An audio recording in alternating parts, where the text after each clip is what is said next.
ना कहो।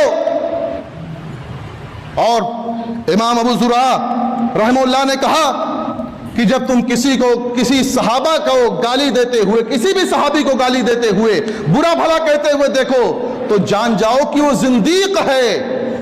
और इमाम अहले सुन्नह इमाम अहमद बिन हंबल रहमतुल्लाह ने कहा था, मन सब्बा असहाब रसूलिल्लाह सल्लल्लाहु अलैहि वसल्लम फहुवा मुब्तदिउन व राफिज़ियुन, कि जो अल्लाह के रसूल सल्लल्लाहु अलैहि वसल्लम के साथी को गाली देता है, जो अल्लाह के रसूल सल्लल्लाहु अलैहि वसल्लम को बुरा भला कहता है, उनके अंदर कीड़े निकालता है, तो जान जाओ कि वो बिदाती है, राफिजी है, शिया है।